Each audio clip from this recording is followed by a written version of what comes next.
안녕하세요. 반갑습니다. 맞춤화보 오늘의 뉴스 시작합니다. 오늘의 소식은 속눈썹 화장 펌제에 대한 내용입니다.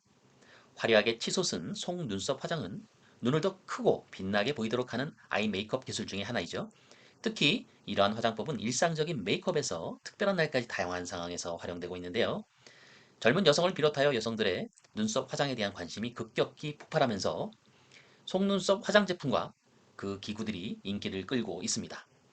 특히 속눈썹용 퍼머넌트 웨이브 제품인 속눈썹 펌제, 그리고 인조 속눈썹 이러한 제품들의 사용이 급격하게 늘고 있음을 볼 수 있는데요. 그 중에서도 속눈썹 펌제는 화장품으로 알고 구매하신 소비자들이 대부분이었을 겁니다. 그런데 과연 그럴까요? 결론은 그렇지 않다. 즉 화장품이 아니다 라는 것이죠. 좀 더 놀라운 사실은 이 화장품 펌제의 성분들이 화장품과 거의 유사한 성분들을 그대로 준용하고 있다는 것이죠. 더군다나 그 안에는 안전성에 민감한 성분도 포함되어 있다는데요. 일단 속눈썹 펌이란 무엇이고 현재 어떤 상황인지 살펴보도록 하겠습니다. 속눈썹 펌이란 헤어 파마라고 불리는 헤어 펌과 같은 원리이죠. 물리화학적 방법을 이용해서 속눈썹 모발 조직과 비슷한 속눈썹 모 조직에 변화를 주어서 형태가 오래 유지될 수 있도록 하는 웨이브를 만드는 그러한 것을 말합니다. 일반적으로 속눈썹 펌지의 시술 방법은 다음과 같은 9단계의 순서로 진행이 됩니다. 첫 번째, 이물질 및 유분기를 제거를 하죠. 두 번째는 속눈썹을 정돈합니다. 그리고 세 번째는 눈 밑에 아이패치를 부착하고요. 네 번째는 속눈썹 뿌리에 로트라는 것을 고정시키고 다섯 번째 로트 앞면에 글루를 바릅니다. 그리고 컬러 브러쉬를 이용해서 속눈썹을 모두 올리는 작업을 하고요. 드디어 펌 제1제를 도포를 하게 되죠. 그리고 깨끗이 닦아낸 뒤 제2 펌제 2제를 도포하게 됩니다. 그리고 마지막으로 깨끗이 닦아낸 뒤 코팅 에센스로 마무리하는 그러한 단계를 거치게 됩니다. 이렇게 단계를 거치게 되면은 눈썹이 처지지 않고 곧바로 고추선 그러한 속눈썹 형태를 유지하게 되죠. 속눈썹 펌제는요, 13가지의 유형으로 분류되고 있는 화장품에 소속되어 있지 않습니다. 그나마 유사한 두발용 또는 눈 화장용 제품류의 비슷한 형태를 갖고 있는데요.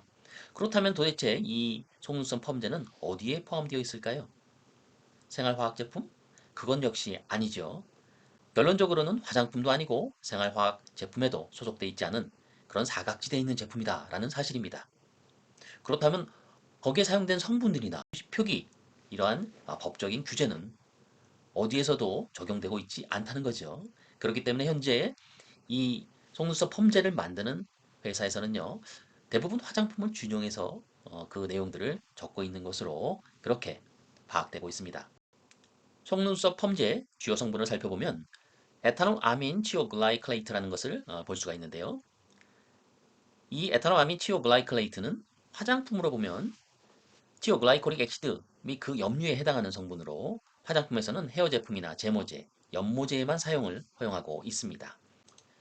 본 성분은 사용 제한이 있는 원료인 만큼 그 안전성에 주의를 요하는데요. 흡입 또는 섭취, 피부 접촉 등을 통해 주로 노출이 되고요. 각막, 피부, 구강 인두에 영구적인 반응을 발생시킬 수 있다고 합니다.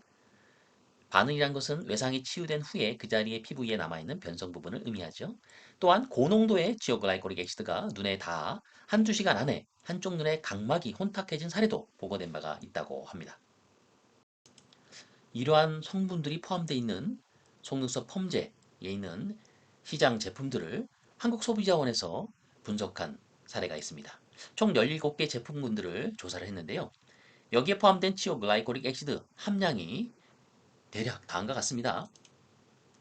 적게는 0.7%에서 많게는 9.1%까지.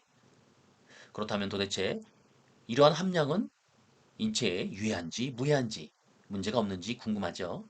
화장품 사례를 들어서 한번 설명을 드려보도록 하겠습니다. 화장품에서는요, 사용 제한 원료로 되어 있는 지오글라이콜릭 액시드 그 염류 및 에스텔류가 있는데요. 보시는 바와 같이 그 함량들이 사용 한도가 정해져 있죠. 퍼머넌트 웨이브형 헤어 스트레이트너 제품류에는 11%까지 사용이 가능하다. 단서 조항이 좀 있고요. 단서 조항에 해당될 경우에는 좀 더 많은 양을 쓸 수가 있죠. 그리고 제모용 제품의 지오글라이콜릭 액시드로서 5%까지, 연모제에는 1%, 사용 후 씻어내는 두발용 제품류에는 2%에 해당이 됩니다. 그리고 기타 제품에는 사용이 금지되어 있습니다. 그렇다면 화장품에 속하지 않는 속눈썹 펌제에 사용되고 있는 티오글라이콜릭 액시드 그 염리의 함량은 앞서 말씀드린 대로 0.7에서 9%까지 대략 사용하고 있는데요. 화장품에 준해서 살펴보면은 퍼머넌트 웨이브형 헤어 스트레이트너 제품에 11%까지 사용이 가능하다 하니까 이 한도 내에서 사용하고 있는 것이다 라고 볼 수가 있죠. 여하튼 이렇게 문제가 되고 있는 속눈썹용 퍼머넌트 웨이브 속눈썹 펌제에 대한 관리 방안을 식약처에서 드디어 발표를 합니다.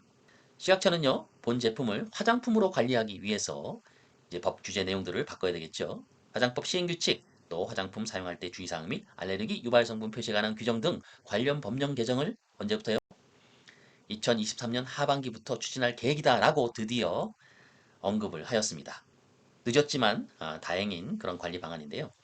화장품에서도 지오글라이콜릭 액시드의 성분을 함유하고 있는 유형은 그 사용 제한을 두고 있는 등 까다로운 그런 사용상의 주의를 요하고 있습니다. 특히 유통화장품 안전 기준에 따라 속눈썹 펌제와 유사한 퍼머넌트 웨이브형 또 헤어 스트레이트너 제품에 대한 기준들을 명확히 하고 있는데요. 이러한 사각지대에 놓여 있는 속눈썹 펌제가 본 제품과 유사하기 때문에 사용상의 주의, 기타 기준들을 명확히 할 필요가 있겠죠. 더군다나 속눈썹 펌제 사용 시 또는 그와 유사한 인조 속눈썹을 사용할 때 눈주위에 사용하고 있을 뿐더러 또 거기에 사용되는 접착제 같은 것들을 같이 병용하고 있는 현실을 볼 때는 눈주위와 각막에 피해가 발생되는 사례가 보고되고 있는 것만큼 사용상의 주의를 정말 잘 해야 될 것 같습니다. 아직은 화장품이 아닌 속눈썹 범죄 그리고 기타 속눈썹 화장을 하실 때에는 전문가의 도움을 받거나 또는 사용법 등을 정확히 인지하시고 조심스럽게 사용을 하는 것이 소비자 안전에 좋은 방향일 것 같습니다. 자, 오늘은 속눈썹 펌제에 대한 이야기 해보았습니다. 지금까지 청취해주셔서 감사합니다.